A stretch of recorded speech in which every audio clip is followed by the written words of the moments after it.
Boom. Mi gente, you already know who it is. It's Danny Limelight. And I need all of you to subscribe to According to Woods podcast on Facebook, YouTube, and all other platforms.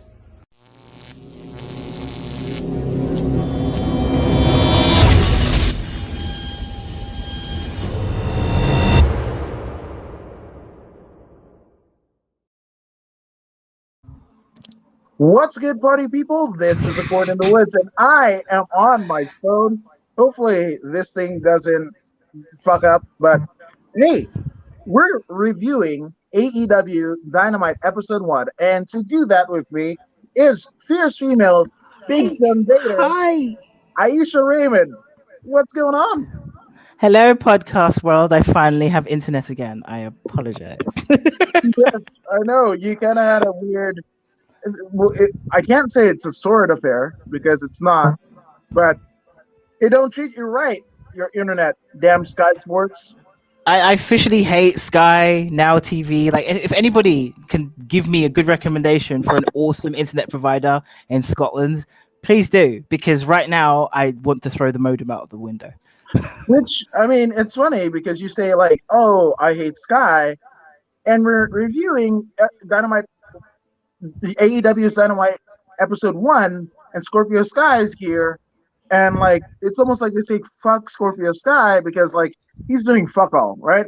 First, I mean, you know, SCU, SoCal Uncensored, is actually like a dirt sheet here in Southern California, right? So their name is derived from that, right? SCU, and then we're supposed to forget, like just a little over a year, that Scorpio Sky was even a part of this fucking group. Like, I missed it. I didn't even know that. Thank you for the education. I didn't know. Thumbs up to you. You get 10 points already. Yeah, 10 points. 10 points on this mythological scoreboard that we have here. But geez, man, like, looking back at this, it was like, I guess nostalgic, and it shouldn't be as nostalgic because it's only a little over a year, but considering the year that we've had, holy fuck, it seems like forever ago. Like, I actually cringed when I heard like Tony Schiavone address the live crowd, and I was like, live crowd? Don't they have COVID? It's weird. Cringe. I literally almost had a panic attack when the camera panned around, and I was just like, oh my gosh, people, oh my gosh, posters, oh my gosh, flyers, oh my gosh, banners. I was like, what oh yeah, I remember that. I do. Yeah. Yeah. I mean, so I guess we're kind of talking off air, right? Because AEW seems to be the place to be when it comes to, you know, destinations people would like to go, right? In this 2020 and 2021, arena. I think that fits, right? Arena. Environment. You want to try environment? No. Yeah, but okay, this is an era before a non-exploding death match, right? This was an era before they call it blood and guts, but what it should have been called was blading and crash pads. That's crash pad. Why? What? Can you just give us anything? Just take away crash pads. Thanks. Yeah. Cheers. We knew none of that, back in, October 2nd, 2019. And that's when this faithful episode, right? This is the first time wrestling had been on TNT, a Turner network, especially TNT, since 2001, after WCW closed its doors. The fateful night of the Final Nine show where Shane McMahon shows up in a nice turtleneck that would make The Rock proud, realistically. That Rock deal with him and the fanny pack and what have you. Shouldn't have happened. Or at least if that episode should have happened a month afterwards, but I digress. Yeah, but I mean, there's a lot to unpack. So I guess we'll get into the first, I guess the brass tacks of it, right? This happened October 2nd, 2019, or as you guys in the UK say, 2nd October 2019, right? Yes. 10 points. On point. And this happened at the Capital One Arena in Washington, D.C., like our nation, this nation, like the U.S. nation's capital. Before, and it's weird, Capital One Arena, the Capital ended up having like some mayhem happen like a year removed from this. I think that's fun. How was it for you hearing JR's voice over the commentary? It Like was just great. seeing that, I was just like, I feel like a kid again. It was just like, oh. Do you say JR? Mine is like Tony Schiavone because I was always a Nah. WCW kid. Tony Schiavone. Now I had gotten glimpses of him in MLW, and that was great. But like the scale of where we could hear Tony Schiavone's voice in AEW, I was like, man, I think I might have even because there was like a contractual, dispute, because Tony had still had that relationship and contract with MLW, and I think I might have tweeted Court Barrett. I was like, just let him go. Just let him go. It'll be okay. Set him okay. free. Set him free. Yeah, this year. And I mean, this probably is the first time. There's a lot of firsts, right? Because this is the first time that we got a JR Tony Schiavone pairing since probably like 89 WCW Saturday Night on CBS, something like that. You might be right. Yeah, Anybody want to Google?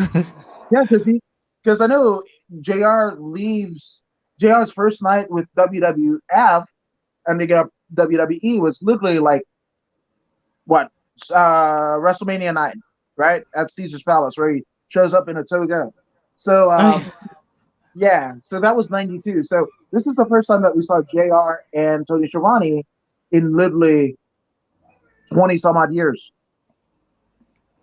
Like you said, there's a loads of firsts. I'm waiting for the women's match first. Yeah. So we get the night started off with Cody, and Cody is facing one Sammy Guevara. Man, what we didn't know then, right?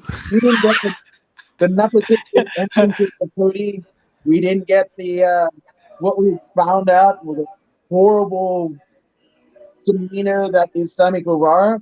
He hadn't cracked Matt Hardy's skull. He hadn't said he wanted to do things to Sasha Banks that might be against her will. We didn't know any of that here. It was pre-speaking out, pre-hashtag. Just that we put your mind state in that and then watch the match with pre-hashtag. Yeah, pre-hashtag. And I'm glad where we are now.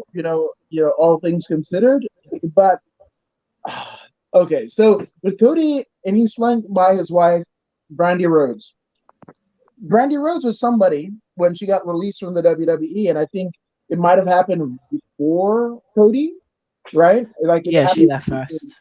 And she had this whole tweet. It was kind of her version of Cody's list, right? WWE never allowed me to wrestle and all this jazz and whatever. But what we saw out of her wrestling in the Ring of Honor and then AEW was just like, oh, that's why.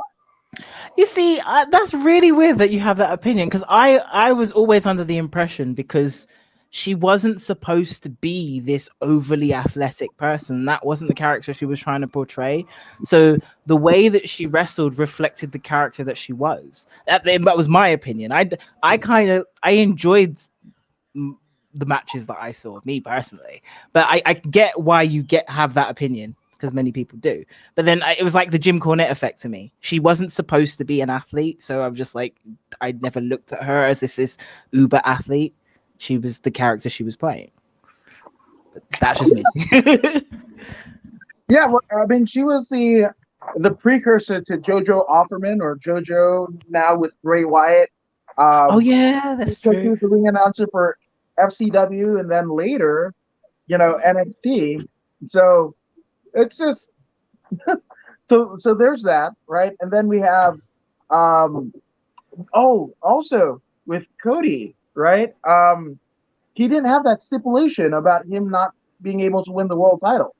That wasn't there. And I think that stipulation is so stupid. So stupid. Why wouldn't he? Like, I get it. He doesn't want to be compared to his dad and nepotistic, but look at your entrance, Cody. If you like you let the cat out of the bag in terms of how you do and portray yourself on TV. So just say it. Why not win the big one? Win one for the Gipper, as they say. One for the Gipper. No, but it was just nice for me. I loved seeing Cody Rhodes, AEW Cody Rhodes. There's no disrespect to his career path beforehand or anything that went on. Like I Stardust, like it for me. I like the tag team. I like the team. I like the character, and I liked the different like the difference that you got from Cody Rhodes, dashing Cody Rhodes, and everything else Cody Rhodes. But this incarnation of Cody Rhodes in AEW, like to me, is wrestling personified. He just embodies everything of this full circle. You've got the character, you've got the athleticism, you have his family history, obviously, but it's just he is the total package, and it's just like, why didn't you let him do it? Oh, why? Money. 1,000%. NWA Bad Blood, the longest reigning Pacific Northwest NWA champion, says, I love the accent. There you go. Oh, thank you very much. I am from East London. That's where the accent comes from. Yeah, East London. There you go. And he asked, let me see if I can, let's see. I'm going to pull it up. There we go.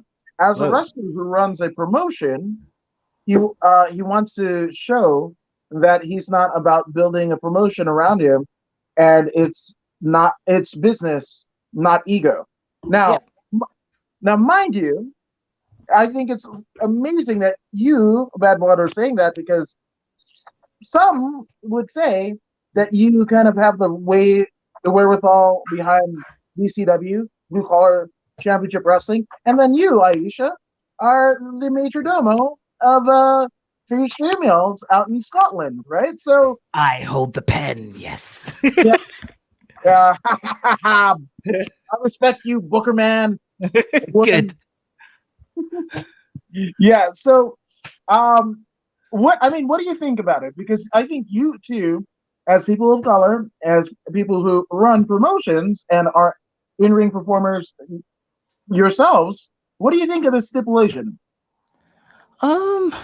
It's weird because even when I finally got the pen or whatever it was, I had to be convinced to book myself into the shows that I was running. So I don't. To me, it's just. I've always had that inkling in the mind. Twitter people just screaming at me online, going, "You put the belt on yourself." I'm like, "You're damn right I did." But no. But I don't know. I never really had an opinion about this stipulation. To be fair, I never did. It didn't I think in my head everything is not real anyway, so it was all kayfabe in my head, so I didn't care. Yeah. Now he says he's never heard, and I hope he means Jim heard. He never heard a BCW title actually held. He never held. So that's I hold a lot of titles. I mean, really, the only A world championship with an A that means something to me is the AWA World Heavyweight title. Is that the TV title? No, that's a title won by Vern Gagne, Nick Bockwinkel. I know, but the TV title too. Not this version of the title, but yeah, Nick Bockwinkel. I'm just saying. So that is, this is my big silver. I love it. But I would put the title on me. 100%. You know what's weird? As a wrestler and as a wrestling fan, I've never had a replica belt my entire life. Never bought one, never got one as a present. I don't own one. I have my belts. But I've never had a replica belt. Just saying. Yeah, I'm a portly gentleman, so I don't think the titles are my future, so I buy them, not own them. If anyone wants to get me that, I've always just wanted the Alundra Brace, the original, in my opinion, the original women's title. Take out the bin for me again, one more time. I like it. And I think it's great. Booking the title on yourself does nothing for the title. Tell that to Triple H circa mid-2000s. I could tell you a few companies here in the UK that Mm. Guess what? This is a title, a world title, and guess what? I'm putting it on myself. There you go. But can you draw money? Yes. Give me a pencil. Hold on. There you go. Can you? That was a dollar sign, and I just drew it. So, you want me to do this is that why now? we're friends. I did that to a promoter once. I was Yes, so that's annoyed. what He was said. convinced that women could draw money. I was like, "Can you draw money? Someone hand me a pen." Yeah. That's the power of the pen, because you can draw money. I'm gonna draw Dogecoin next. To the moon, motherfuckers. To the moon. GameStop. Stop. No. I'm gonna have a couple shares in them too. Just say it. And he says, ditto. Titles I've won are in my trophy case, and he's driving. Don't drive into your titles in the trophy case. Otherwise, there's no need for the case. And glass hurts. Yeah, just saying. Shards in your ass, not good. Not a good look. If you're driving, sitting, or standing. Oh well. 10 points. And so after the first match, right? I think more than the match, because it's about concise storytelling, right? We have former WWE champion of a different name, Dean Ambrose, now John Moxley, and the name that he assumed prior to his WWE run. There's a lot of acronyms running through my head right now. And I think I might have spontaneously combusted in my but yes, we have John Moxley basically beating the shit out of Cody Rhodes, which, why not? It's what he's best at. Yeah, I miss this incarnation, this version of John Moxley, whatever. The thing is, I don't actually remember his WE name. What was his WE name? Dean Ambrose. That was it. That's how much I prefer this incarnation. I've wiped the name from my brain. Yeah. CCW Moxley, he says, 100%. I mean, yeah, CCW Moxley, Jersey All. No, I think it was Jersey All Pro Wrestling predated him. But yes, he was definitely in CZW along with Sami Callihan. Some of the promos that I was so excited when he got signed to the WWE, super excited, because just his promo ability, he didn't look like half a shit, really. Like, he packed on weight and muscle, in his, even in FCW, he wasn't as toned and bulky as he is now. But his promo ability, I don't think anybody could, on the independent scene since CM Punk. That's it. I mean, they couldn't touch him. Yeah, that's it. Yeah, and yes, Moxley is heat on the mic. It's fire, 100%. Yeah, so we're off to a good start, right? I mean, and what do you think about everybody saying like, oh, yes, it's a new promotion, but they're booking WWE stars, because don't we get Jericho later on, right? And at this point, Jericho's the champion, the world champion, who might have left his title belt in a limo on the way to a steakhouse. Oh, I saw those tweets. I was just like, what? Why? He didn't have it for fucking 2 months, and I don't know where they got a stand-in title, because I think the first week of AEW TV, he doesn't have the title. He's not in possession of it. Didn't it get stolen? It got stolen. Yeah, that was it. Which, I don't know where they would get an AEW replica title. Maybe replica titles are us. Makeshift plated belt. It's just not gold. It's made out of aluminium. I can't say that word. Foil. It's made out of foil. My dad had trouble with that word. He called it aluminum. Aluminium. Yeah. Oh, and look at the talent that AEW has. They build more young stars than AEWE ever will. Yeah, so Atlantic Wrestling Entertainment. They had 3 made. Okay, there you go. So Dave Milliken got a nice little kickback because supposedly each of those were about 8 to 10 G's to create. So that's like 30 grand going to one Dave Milliken, who makes a cameo on the WWE's Most Wanted Treasures, with Jerry Lawler, the Jerry Lawler episode, which is a lot to say. But yeah, that's a nice little drop in the bucket, 30 grand for titles. That's quite good. Quite good. So yeah. So I guess moving on, we had MJF versus Brandon Cutler. Now, for like I'm in Southern California, so I know of Cutler. In his previous incarnation, he was actually a brother tag team, working like the PWG. Like he's a friend of the Bucks for sure, So it's weird to see him with no hair because like it just exposes his long neck. It's weird. You're just hating on the man's neck. Poor man. Well, there was that guy on the internet that had the long neck, and apparently he impregnated somebody, so that should be stopped. But anywho, yeah, Drew McIntyre has that long neck. I want to say like Jinder Mahal also. Yeah, but he's long everywhere. He's like long torso, long arms, long every. Yeah, I'm gonna stop myself there. I know. I was like, stop talking. Cutler, man.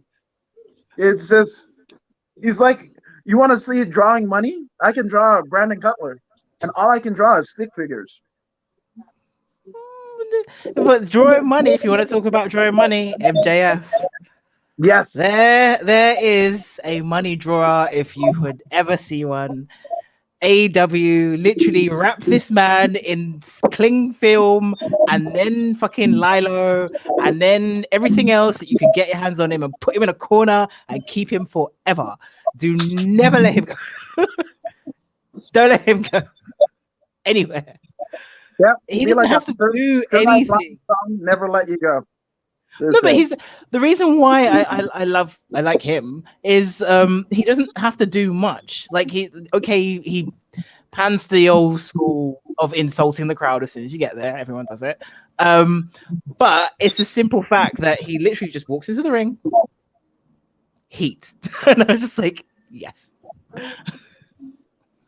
Yeah, no, 100%.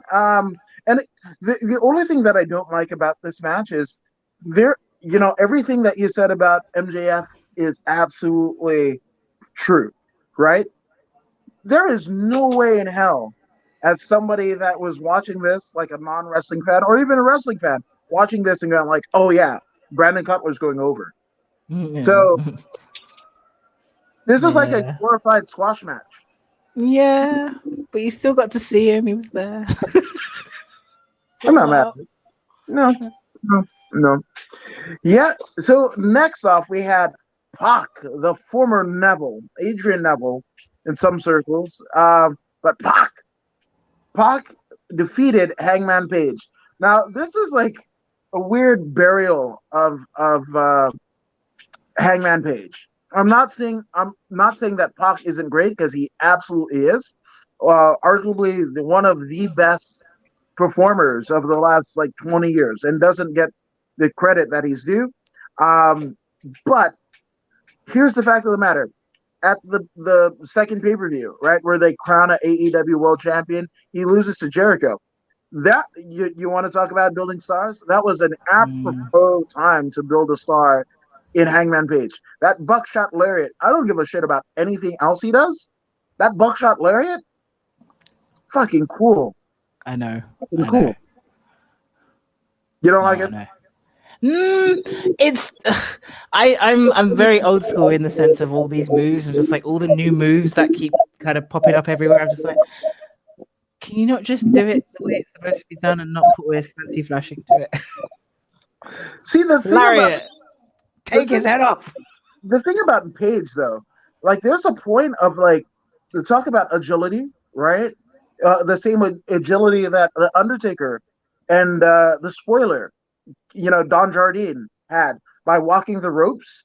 There's a point when Adam Page hits that buckshot Larry, and he's gotten faster in terms of his timing or whatever. But you can freeze frame it where he's literally like straight up, like he's doing a damn handstand on the rope, and it's all him. And I'm like, fuck. You want to talk about the man gravity forgot?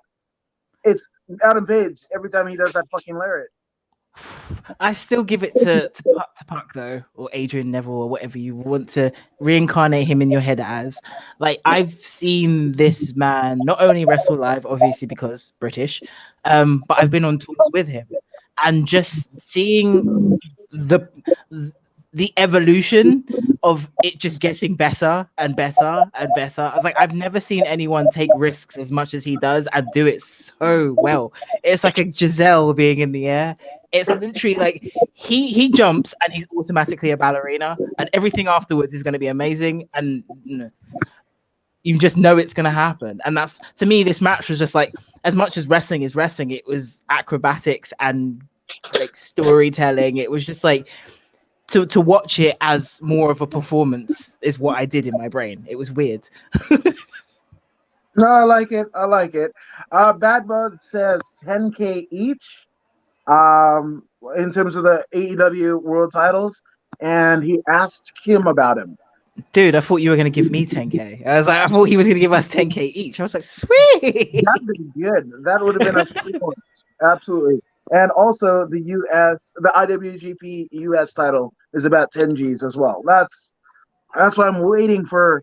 I don't know. Did it already happen? Nagata and Moxley? That's gonna be, somebody's gonna get killed. I want that so bad. Don't say that. That's the night. Holy shit! It's the night. Yes. Oh god. Yeah. Somebody's gonna die. I like it. No, not right now. We need stars. Right. COVID's ending soon, hopefully, and we need stars. I want one of the Nagata shirts where he fucking has his face, it's his cum face. Like he does the face, and then he does the cum face, and then he fucking takes off the shirt and he's doing the cum face. It's great. So great. Can't find that anywhere. He said it. I did. He said it. It was him. You want a Nagata lock? That's a Nagata lock. Just saying. But yes, so this one, I really want to get your opinion on it, and I hope I don't get you heat. But we have, for the vacant AEW Women's World Title, we have first the first ever. My opinion on it, I've seen both of these ladies, both of these women in different situations, in different matches, in different companies, in different countries. And I wanted to see it because I generally didn't know how it was going to end. In my opinion, the right woman won, and that's what should have happened. Just because, in terms of story, if you give it to the big person, like off the bat, just like that, you need to have somebody. You would have to have somebody literally a momentous size of a momentous proportions, which they got afterwards with Kong, to destroy Nyla. You would. I loved the finish, the top rope Northern Lights. Like, I generally thought she was going for a fisherman's and was going to bridge with it on the way down or something, because that's what the Japanese do. And I had to replay it back like 1,000 times just to see it in my head, because I couldn't figure out if the fake, when she goes for the knee at the end, if the fake was a fake or a miss. And if it was a miss, the cover was amazing. Okay, yeah, I like it. That's a real technical take. I like it. I love that. Holy shit! There's two things that I kind of glossed over. First off, with the Cody and the Cody match, with the one that happened before. There's an embrace after with Tony Schiavone. Oh yeah, the screw. Right. Then we also had. Again, I don't know why I fucking skipped over it. Jay and Silent Bob, Jason Mewes, and Kevin Smith are in the crowd promoting fucking Jay and Silent Bob the reboot and all that. Like, fuck, when they have the movies pop up come here, I risked it all, not for the biscuit, but for a movie burger. Like I literally went like in the middle of quarantine, crossed to like West Hollywood, and got me a $40 burger. That is dedication. Just say it. Just say it. Yeah. So it was tremendous to see them there. I know Smith is actually a fan. The same thing with Muse. Um, and so there's that. Um, Yay. there's a pull apart with and it's weird because Dean Malenko comes out, one of my all time favorites. Let's get that like out of the air. But now we know that he has Parkinson's. So for him to come out in a pull apart, whoa, I it know. doesn't age well. Doesn't I age know. well. I know. I know. I took one for the team. Guess what? Wrestler. I don't feel right about it. I Don't. know. I know. I know. But it happened. It's happened already. It's okay. It's done. Yeah, yeah. So we got Rio and Nyla Rose. And do you think it was the right choice to go with Nyla? I mean, I'm sorry, Rio. With Rio. Yeah. I mean, hindsight now because of COVID and the fact that she did have to relinquish her belt because of travel reasons, I get that. But yes, I do think the right person won. I think in terms of debuting a belt, this is me thinking promoter wise, debuting a belt, division wise, and it was the first time the women had been advertised like in that kind of form. You need to have someone to build and progress the company. So you need to have a fan favorite, and that's what Riho was. Unfortunately, Lila was the monster. And I'm not saying that you can't make a monster like a fan favorite or at least a top dog, but then you will have to have somebody bigger than Nyla to knock her off. Otherwise, her win means absolutely nothing. Yeah, I don't know how to feel about it. So Rio, unfortunately, I'm not. I'm not one that sees too much in her. Oh yeah, well, but no, it's because out of all of the Joshi that did come over at the first, I think she was the one that was like the lesser known. Yeah, Shida was obviously Shida, but yeah, and I don't know. Emi Sakura was Emi Sakura. It's like, Yeah. but So here's my take. I think, and man, I feel like Jim Cornette, right? Where obviously Rio as a 9-year-old girl, I think yeah, the Golden Lovers, right? It was Rio, or was it like a solo match with Kenny Omega? it Whatever was Kenny. it happened. She's 9, and then like 10 years later, she's the AEW World Women's Champion. I'm not saying that she doesn't deserve it, but when you can't have Cody not crowning himself a champion, right? That stipulation, but also Riho as the first ever AEW Women's World Championship, and not to have people echo nepotism. Yeah.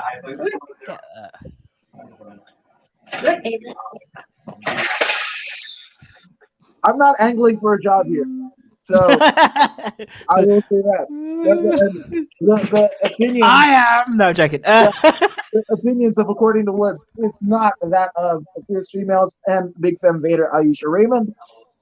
So there you go. There's a bit of a disclaimer. So if certain bucks of youth might be watching this, and I know they are, just saying it's on me. Sorry guys. They should. That's a T-shirt. Bucks of Youth. That was what Matt Hardy was calling them. Like bucks. Was it? Oh, I knew I've heard it. It was like it sounds so familiar. Yes. That's a T-shirt. They bring the expedition of gold. Why did they never make that T-shirt? It should have been a T-shirt. Because it was Impact. That's why. Yeah. Impact does strange things, even still, to this day. I think the only piece of Impact merch that was like amazing was Christian when he was world champion the first time, and he had like his like I forgot what they were calling him. Like, I mean, they were calling him Christian Cage, but it was like NWA World Champion. But it looked like a poster of like 1970s era, and it looked great. There hasn't been a good piece of Impact Wrestling merch, at least in my mind's eye, since then. You see, I'm one of those weird people who like the game. Oh, you're in the dark. Oh, geez. Yeah, the rainbow. Yeah, I like the game. yeah, yeah. So there's that. I like I said, I don't get Rio. Like you have to, like this is the kind of start to being. You have to be in that club. You have to be in the club, a certain club, to kind of get it right. Because for those who watch the Being the Elites and all of that jazz, right? Like, I guess you get it, but I didn't get it, and this is like one of AEW's problems where you I didn't think they were going to get over 1 million views up to this point because Really? that Cody Lee, which to me is the benchmark of all tribute shows. It couldn't have been on any better. Like that was perfect, and they couldn't get over 1 million views. The fact that they have to do like an insider joke, like, and of course every promotion does it, right? Shawn Michaels' Sunny Days, promo, like it's been done, right? But it's like insider. Like you have to read the newsletter, like Dave Meltzer's Wrestling Observer, to get most of the shit that they do. And I'm not trying to talk shit about AEW. I'm just saying there's a lot of fans, right? That they're like, oh, I don't like WWE or I don't watch wrestling anymore because it's not like what I used to watch. Yeah. Not knowing that AEW and Impact exists and basically offers you as a wrestling fan what you like. There's New Japan, right? Yep. That offers you like 70s, 80s style wrestling. There's New Japan. There's everything in Japan. Joshi shit in Japan. Like everything, right? So if you're saying that you can just say, I don't watch wrestling anymore because I don't watch it. That's cool. But there's literally everything for you. But to get AEW, you have to be a part of the club or a member of the inner circle. That's another good one. Yeah. Wink, wink. Hush, hush. Something happened in my eye. There was flick of duck. It's weird. Just saying. Yeah. No, I never thought about it that way before until now. Thanks. Cheers. Yeah. So yeah. The Nyla Rose, she may be the native beast, and I get she's a transgender female, but that doesn't speak to what her character is. She's the native beast, right? But it almost feels to me like it was when the Butcher and the Blade, and to me, the Butcher and the Blade are one of my favorite tag teams right now. Like right now in all of the wrestling atmosphere, Butcher and Blade, just presentation, the way they work, I just love the Butcher and the Blade. But like again, Excalibur was like, oh, it's the Butcher. Jim Ross was like, who's that? It's the Blade. Who's that? It's the Bunny. Who's that? They made no, like, again, you have to be on the inside. And even if you were on the inside, you didn't get that because it was Andy Williams, not the Brady Bunch Andy Williams, but Andy Williams, the bass player for As They Lay Dying. You had, I forgot what he was in Impact, but he was an Impact. I'm trying to remember. The Butcher was an Impact. And then you've got Bunny, who is Ali, also in Impact Wrestling.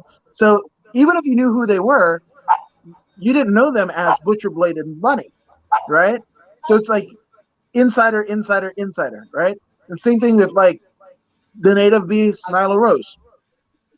Outside of a transgender Native American, who is it in terms of character? Like I know who the $1 Million Man is. Like I showed my 13-year-old who doesn't watch wrestling at all, the Cameron Grimes, Ted DiBiase, whatever.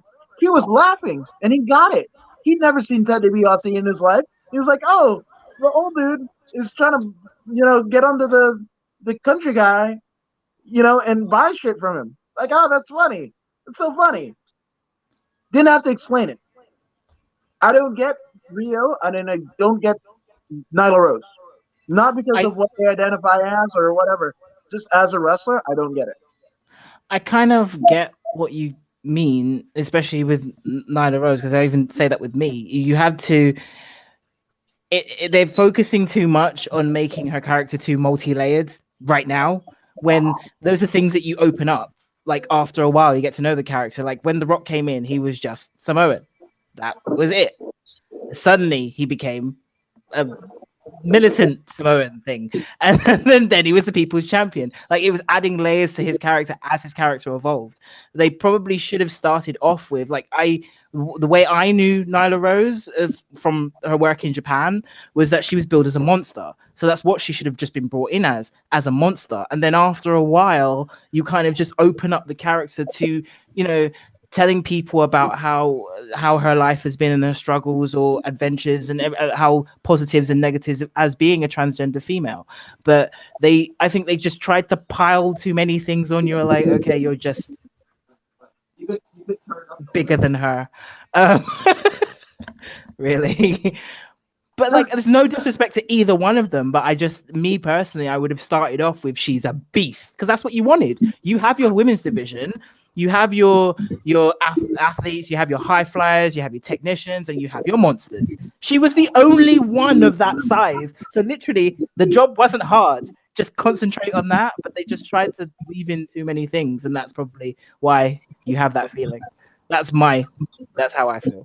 No, I get it, but it's funny because like weeks later we got Awesome Kong, which Exactly.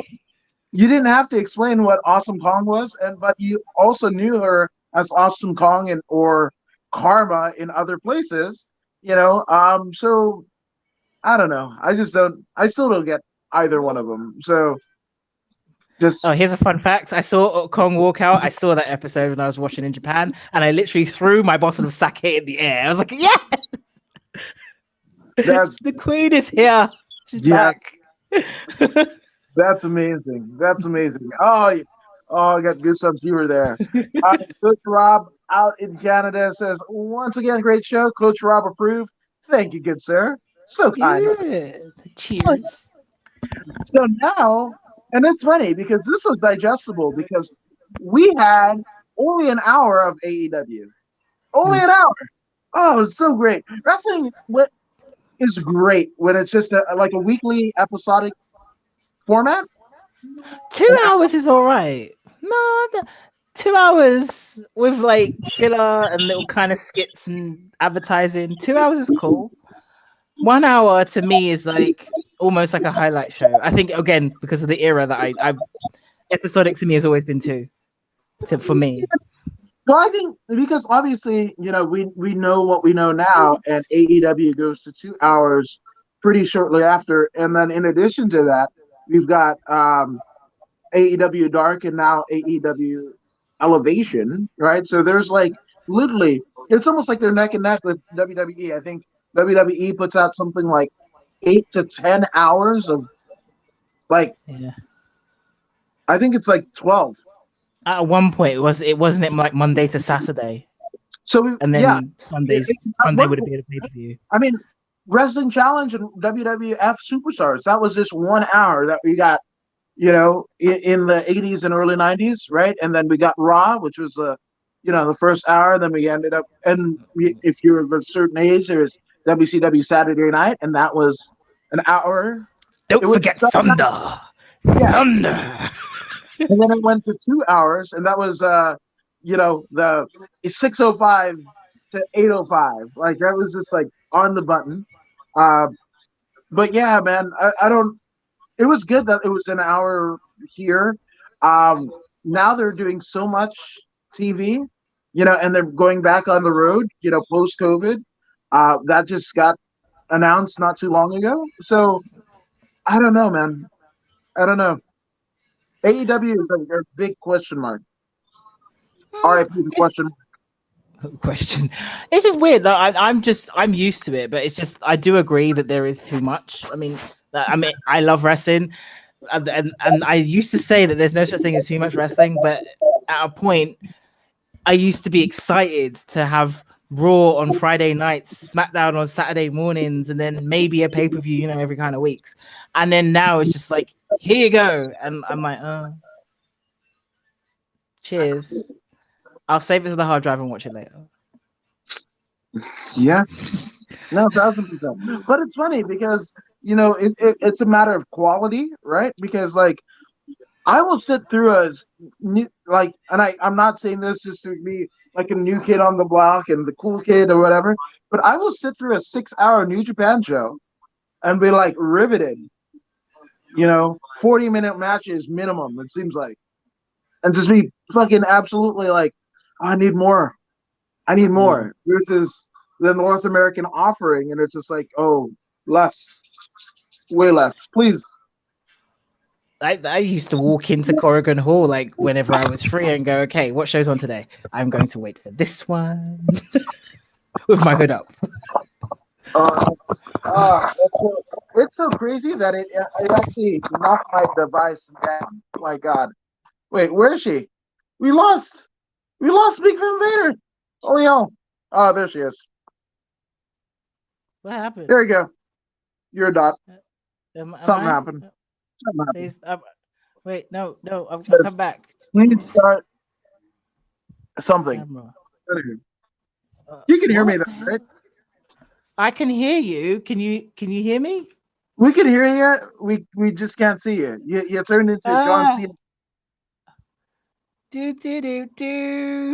It says, please start icon webcam. My camera went off.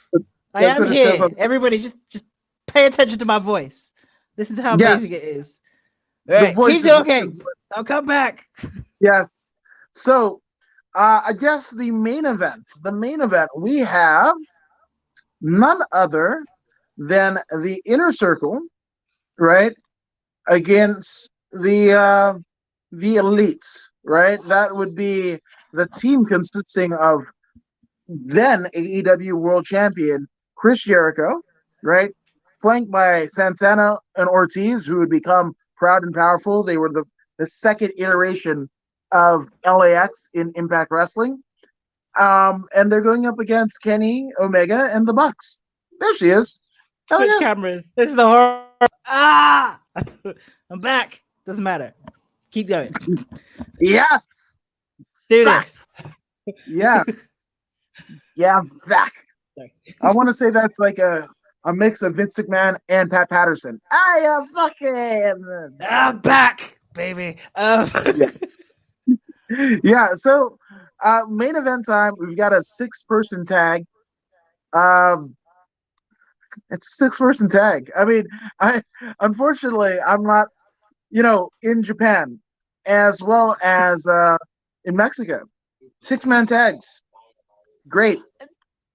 The thing is, as well, you said Japan, you can actually see like throughout, like I know we did gloss over the whole Jericho coming back. Yay, Y2J's back, but he's back.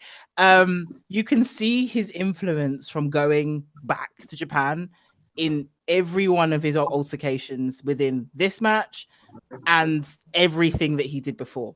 The complete chaos that he does from the outside stuff, like that just warms my heart. Like I just love seeing it.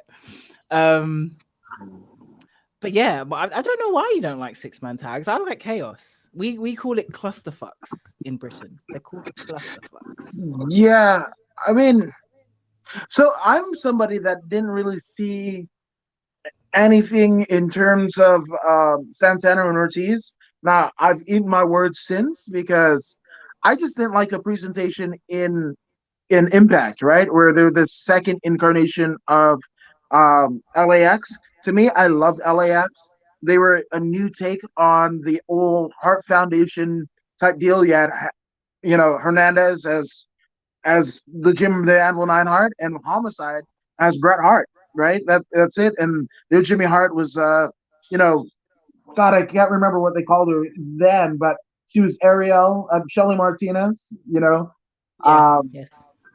yeah. That I mean, it was good, right? And then to rehash that and not have those guys just having flippy floppy guys. So I thought I was just like, eh. But Oh. man, their work rate is amazing. Like I think they worked the match on like AEW Dark, maybe about a month ago, and I was like, oh, I get it. So That's what I should have seen. Oh yeah. yeah, they're great. They're great.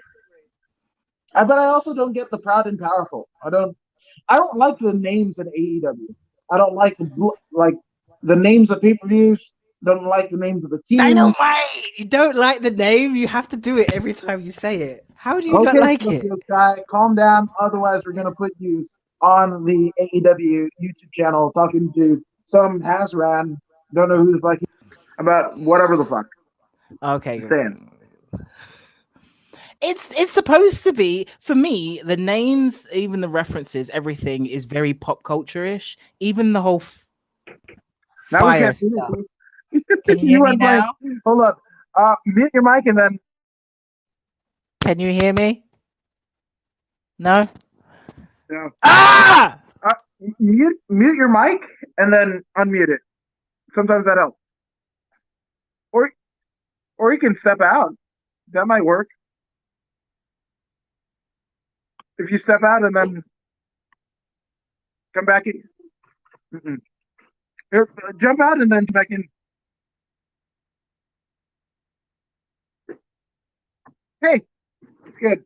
So, yeah, AEW episode 1, the AEW Dynamite episode 1. This was actually not bad. It wasn't bad, especially as like amped as the fans were for this one. Anything? Nothing.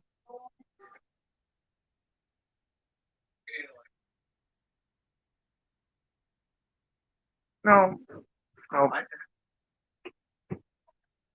Oh.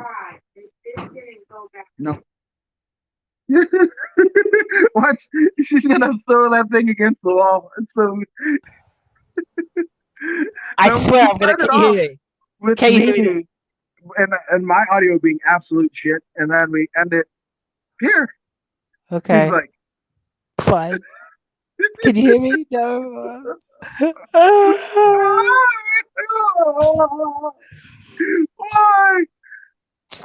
It's funny because I did the why whatever, and it sounded like I was doing a voiceover for her. It's so great, so great. 1 second. 1 Uh-oh. second. I need a Now she pen. turned into John Cena. We can't see her. But yeah, AEW. The power of the pen. I respect you, Booker woman. Can you see it though? That's too There's a late. glare. Oh,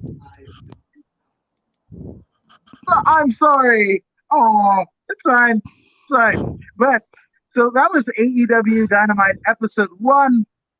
Yeah, man. But sound off in the comments. Let us know what you think. But until like the next time where we review some other wrestling shit, because there's a lot of wrestling shit to review, we will be back. But she is Fierce Females Big Fem Vader. You can follow her either at Fierce Females UK Scotland, right? As well as Big Fem Vader on all social media. 100%. She's a good follow. I follow her. You guys should too. And I'm According Woods, where I literally do podcasts until I'm blue in the face. And I'm not blue, dabba dee babba die. But thank you guys for watching us. And we will see you guys later. I'm According Woods. Bye. Hey, this is